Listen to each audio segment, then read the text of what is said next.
and thank you for joining us for another episode of Olsem Wanem. I'm Florence Jonduo. In this week's episode, we placed a spotlight on how the flood has affected the people of West Mekeo in Central Province, specifically from Veifa'a, Aipeana and Amoamo.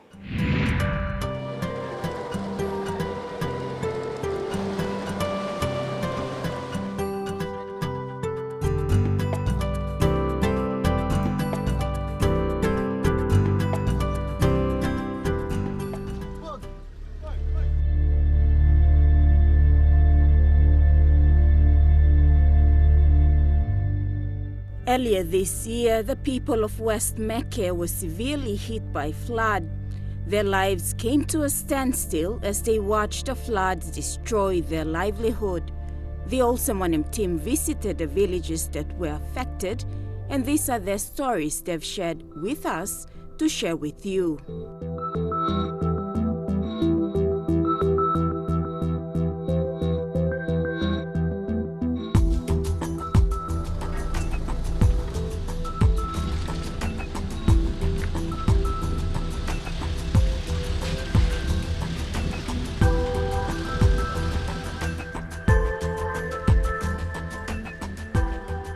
This flood was the worst of its kind. We had a flood that was in 2015, but this one in 2018 was the worst one. When the flood came, the people of Veifa'a, we didn't actually expect a flood like that to come. We thought that it would just come and go, but this time it just came whoosh out into the village. Not into the village, but it was running, outside the village. And the people that were most affected, they were those people who were living down that way, going up to Rarai, Amoamo, and those people living in Veifa'a. And then the outside part of Veifa'a, this side, the left side, and the right side. And it affected the Veifa'a Health Centre, our primary school, Veifa'a Primary School, and those houses that were living along the road. Those were the people that were badly affected. The height of the water rose to about 2.5 meters. That was the depth of the water. And my house was on the road, and I was one of those badly affected by the flood. Our water was spoiled because we usually use this deep well and the water pumps, so that part of water was deeply affected. The toilets, they were overflowed. We had nowhere else to go toilet. Our food gardens were destroyed. And for the 2 whole weeks, those people whose gardens were affected, they were terribly, it was a very bad state. I don't know how to describe that myself too. I think a day or two we just went without food because we had no firewood to cook our food. There was no food too. Our water was spoiled. It even came to the village here, to this part. It finished from here. But anyway, the water came across the road, and the only access to access our things from town was truck, PMV. When the disaster hit us, it was like we're preparing for rafts, canoe, and then we have to pay for them, and then they take us across to the other side where the place was okay for us to offload our betel nut or food or whatever, and then carry that heavy load to the other village in Awi to get on the PMV and go to Moresby. This time the flood was really worse because we had to swim around in our garden, betel nut yard and garden, to get our food and all that stuff. When the flood came, it came really big, and then it came inside the hospital area, and inside the wards were flooded. It was in the night when it came into the wards. The nurses too, they didn't realize the flood was coming in. We thought it was just in front and on the road, but later we noticed that around 3 a.m.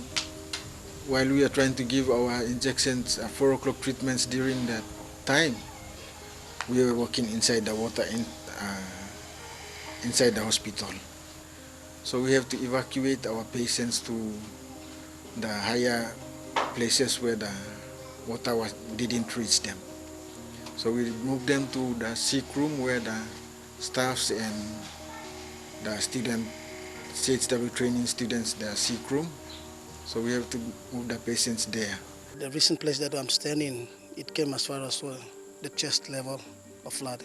So people are using raft and canoes to cross, even tubes, vehicle tubes and all that. So they used people to cross for schools and health center, for health services and all that. But then it was so hard. From there on, we're looking for means and ways to get the government to hear us and all that. But then, it's a village and it was really hard for us to go across. But then we luckily that we have the institutions here like health center and the School of Nursing and also the primary school. So we use those opportunities to get the resource personnel from the health center and the school as well. And they supported us with the facilities and all that. So our information has gone across too. And there was also a newly formed NGO, non-government organization from our side, Karuku side, which is called Karuku Emergency Response Team. It was led by one of our Mekeo boys. He's also in there, and he's the vice chairman to the CAT team. And so we went to him. All information went to him, and from there, the information went across to the government, provincial government, and even the national government and all that. Somehow the national government responded well, coming into 100,000 for the reliefs. But when it came to deliver, it came down to the into some political fields. So we ended up with some 80 bags only in terms of 5,000 population I have here in my village. But with the NGOs, I received 700 the 10 kilo bags where I gave to every individuals.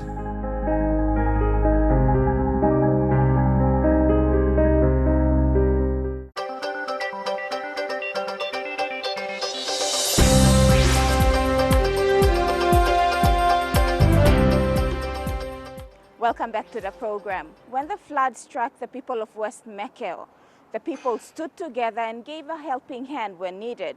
One such case is the transportation of emergency cases to Port Moresby General Hospital from Veifa'a Health Centre.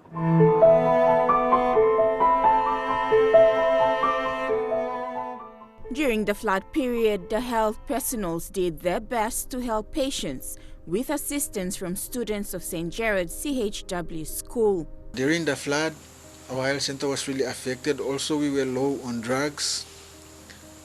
The flood, it took us for almost 2 weeks. So we couldn't go outside looking for drugs, and also for any admin run for the hospital, we didn't go out.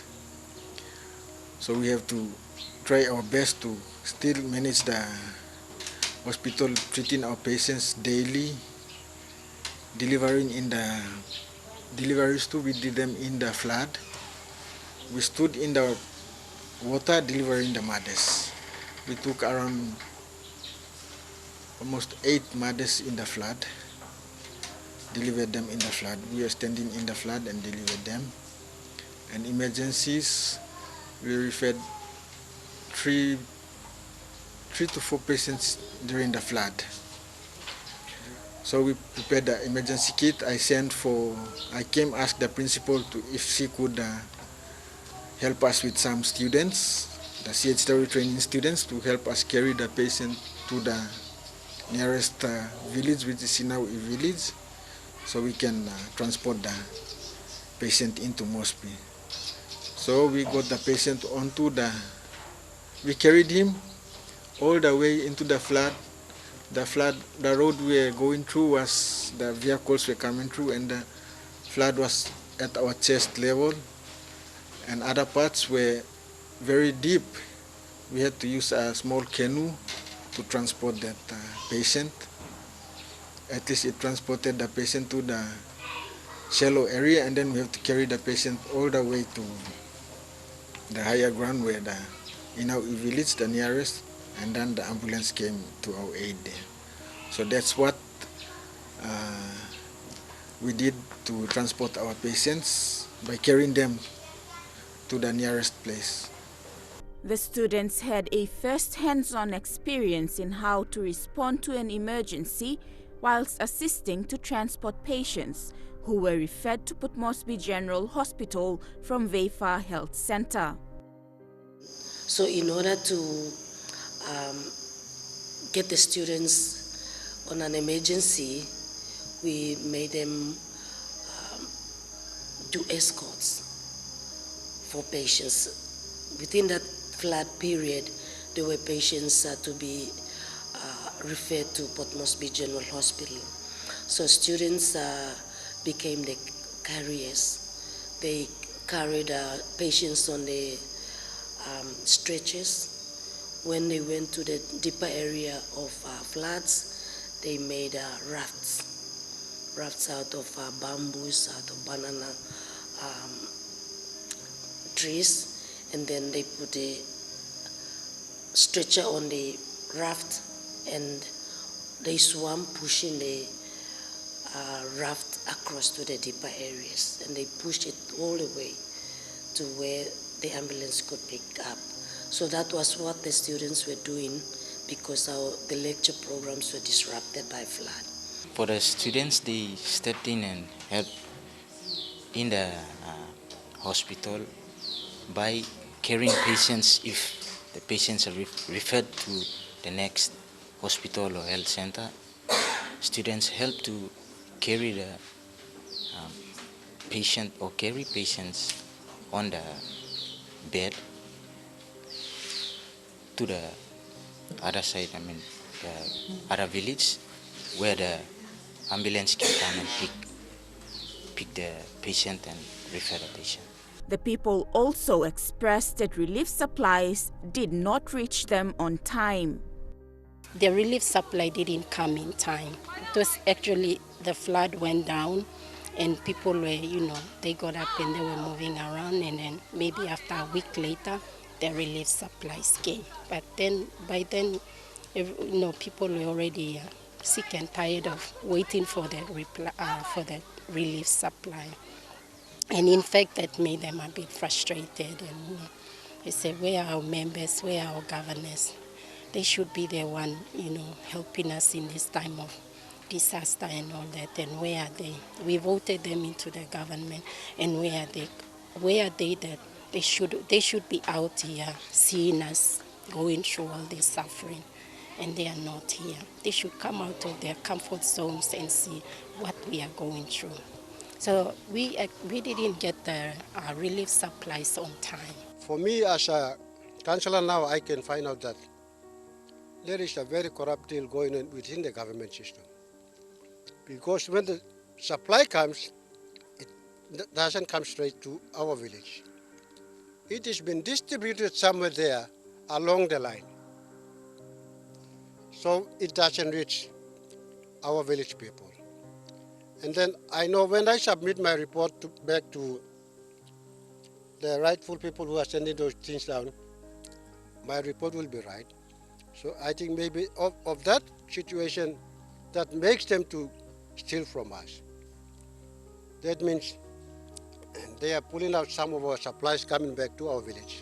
Some organizations and individuals did step in and help, and the people expressed their gratitude. The government we've had came with a chopper from day one, first week, and after some 2 or 3 rounds they were back and nothing from them.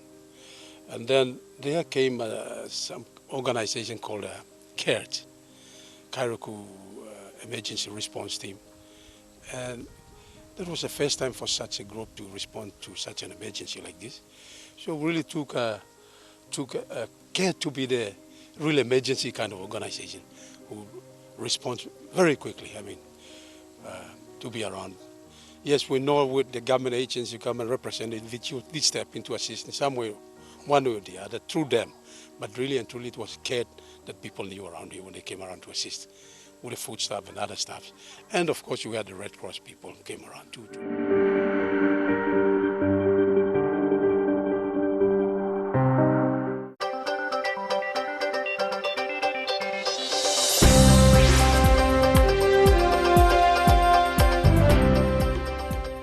You're watching Olsem Wanem. We will now highlight the sorry state of the feeder road leading down from the Hiritano Highway to Veifa'a, Aipeana and Amoamo.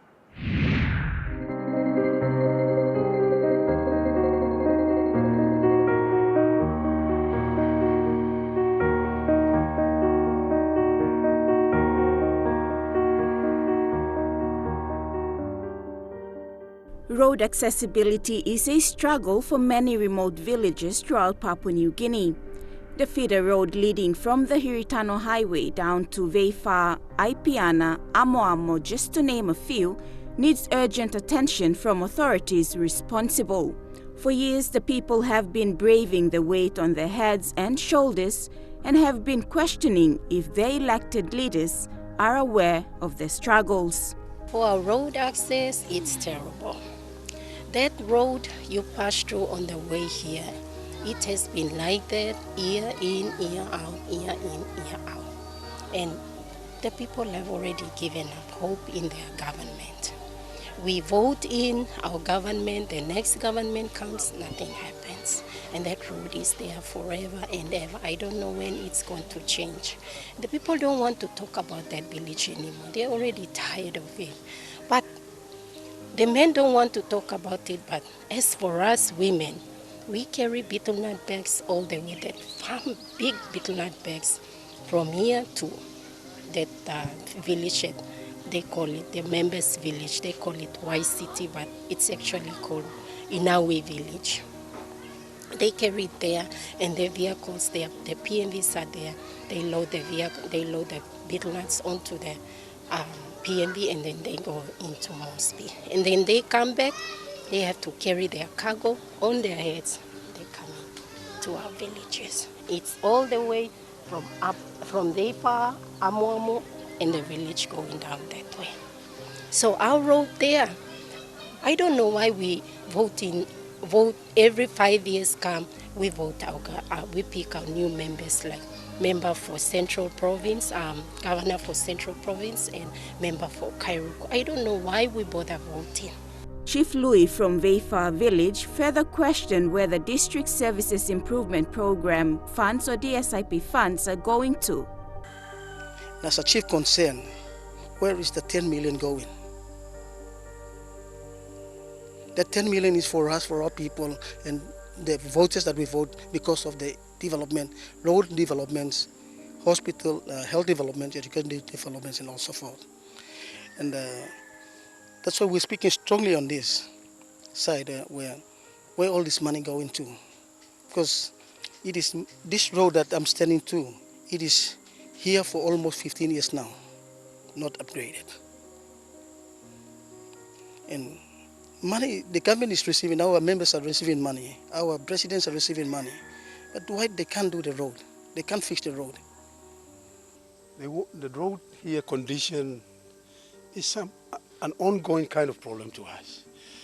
Really and truly, for some reason known to authorities, be it the national government or be it the provincial or local, for some reason known to them, they're talking about it, they've been committing so-called in the budget, say, we'll fix it, we'll see that it's fixed, it should be done for you have the big hospital out there, the training school out there, the church, and masses population, the whole of Mekeo, they are coming up and down with the food staffs here for market in Port Moresby.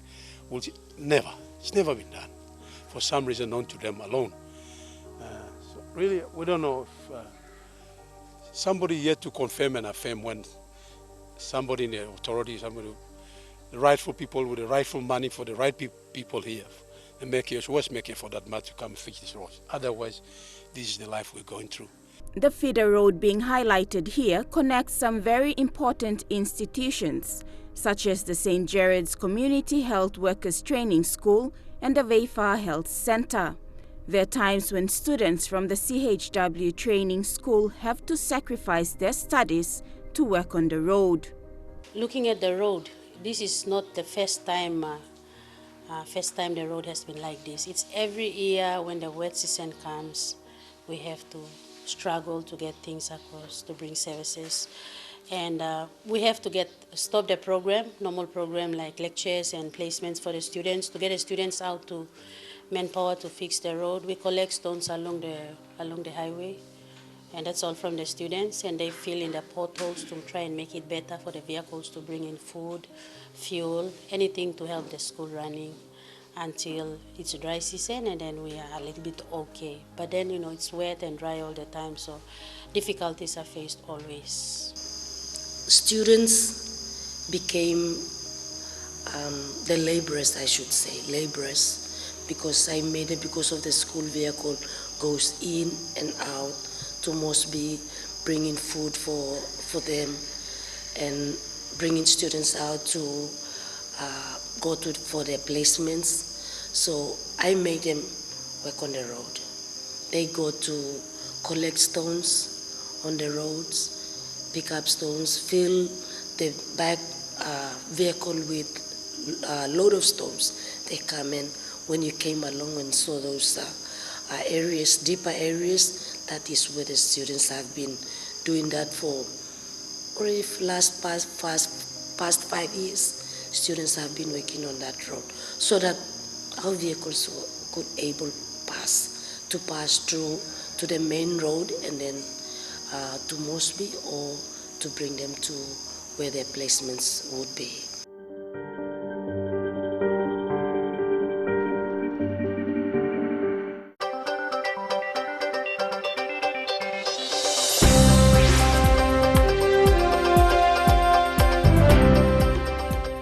Welcome back. The people have been traveling this deteriorated road for years, and these are their pleas to the authorities responsible to fix this road that links them to vital services.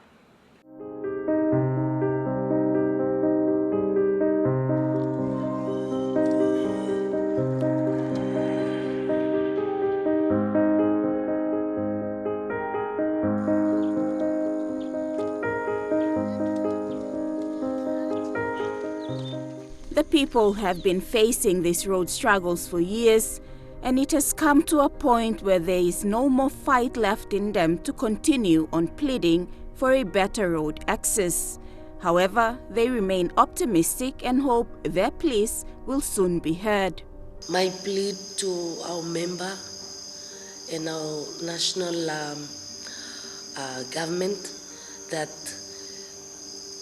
one of the infrastructure would be road.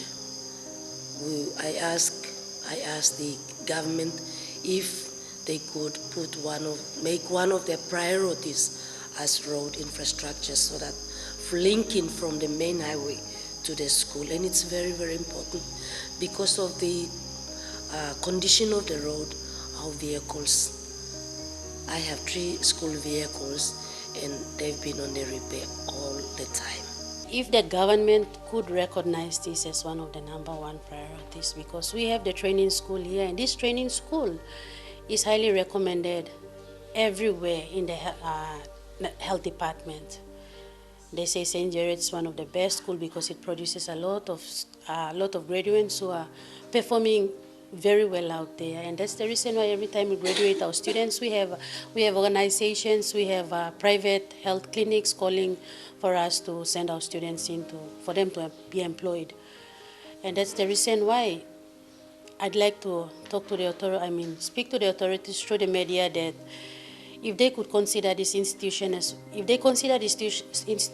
one of the topmost institutions producing a lot of quality health workers, then we are kindly asking them if they could see to the road.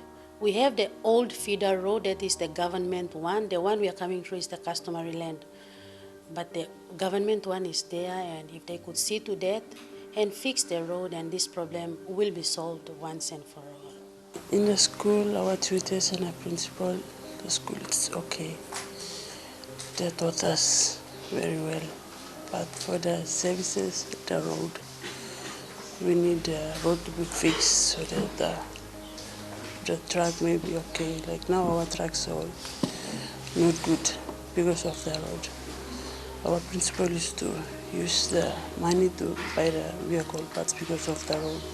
So we need the road to be okay for our service. So when things happen like this, for me as a leader, I should tell my people, I say, look, this is when it comes to where the saying goes, as when it's go and get stuff, let stuff get going. Here we are. So whatever is the case, we are still surviving. Just that through you, MTV here, MTV is, I would like to convey this message to our authorities, people in positions who are responsible, who are custodians of our public money, especially that money that is meant for the roads.